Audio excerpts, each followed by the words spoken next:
নমস্কার বন্ধুরা, ইতিহাসের ইতিকথার নতুন পর্বে আপনাদের সকলকে স্বাগত।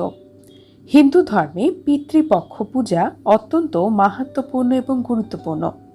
বিশ্বাস করা হয় পিতৃপক্ষে পূর্বপুরুষদের উদ্দেশ্যে পুজো করলে, শ্রাদ্ধ, তর্পণ, পিণ্ডদানের আয়োজন করলে জীবনে সুখ, সমৃদ্ধি এবং সৌভাগ্য অর্জন করা যায়। এবছর পিতৃপক্ষ 29শে সেপ্টেম্বর শুরু হয়ে শেষ হবে 14ই অক্টোবর মহালয়া অমাবস্যা তিথিতে।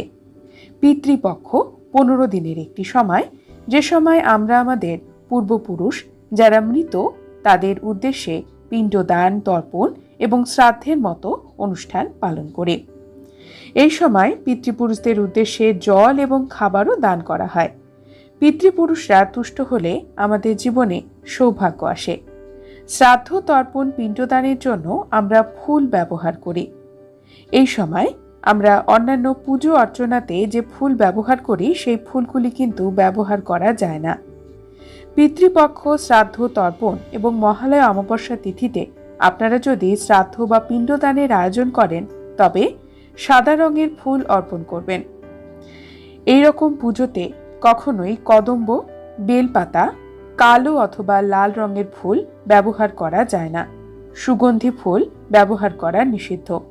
শাস্ত্র বলছে এগুলো নিবেদন করলে পূর্বপুরুষেরা রাগান্বিত হতে পারেন। শ্রাদ্ধ তর্পণে পিতৃপুরুষদের উদ্দেশ্যে সঠিক ফুল নিবেদন করলে পিতৃপুরুষ সহ সমস্ত দেবদেবী খুশি হন, বাড়ির আর্থিক অবস্থার উন্নতি হয়, জীবনের সমস্যার সমাধান হয়। শ্রাদ্ধ তর্পণে পিতৃপুরুষদের উদ্দেশ্যে আপনারা গাঁদা ফুল নিবেদন করতে পারেন। এতে জীবনে ইতিবাচকতা আসবে, সম্পদ বৃদ্ধি পাবে, ইচ্ছা পূর্তি হবে। পিতৃপক্ষের সময় ফুলগুলি আপনার পূর্বপুরুষদের নিবেদন করুন। এছাড়াও আরও একটি কাজ করতে পারেন। পিতৃপক্ষ চলাকালীন আপনারা অশ্বত্থ গাছের পুজো করতে পারেন। বলা হয় অশ্বত্থ গাছে পূর্বপুরুষেরা সূক্ষ্ম দেহে বাস করেন। পুরাণ বলছে পিতৃতর্পণের সময় কাশ ফুল ব্যবহার করতে।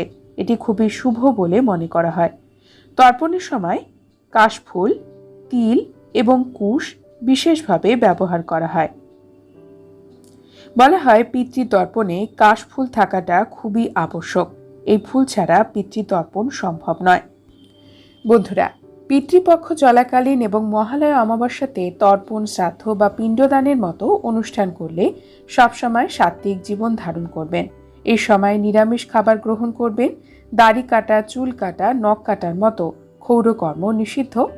এছাড়াও এই সময় যে কোনো ধরনের শুভ অনুষ্ঠান যেমন বিয়ে, অন্নপ্রাশন, পৈতের মতো শুভ অনুষ্ঠান করা যায় না। গৃহপ্রবেশের মতো শুভ অনুষ্ঠান নিষিদ্ধ।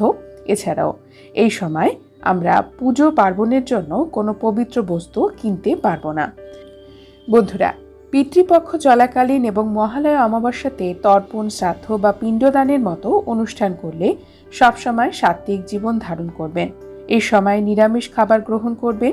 দাড়ি কাটা, চুল কাটা, নখ কাটার মতো ক্ষৌরকর্ম নিষিদ্ধ। এছাড়াও এই সময় যে কোনো ধরনের শুভ অনুষ্ঠান যেমন বিয়ে, অন্নপ্রাশন, পৈতের মতো শুভ অনুষ্ঠান করা যায় না। গৃহপ্রবেশের মতো শুভ অনুষ্ঠান নিষিদ্ধ।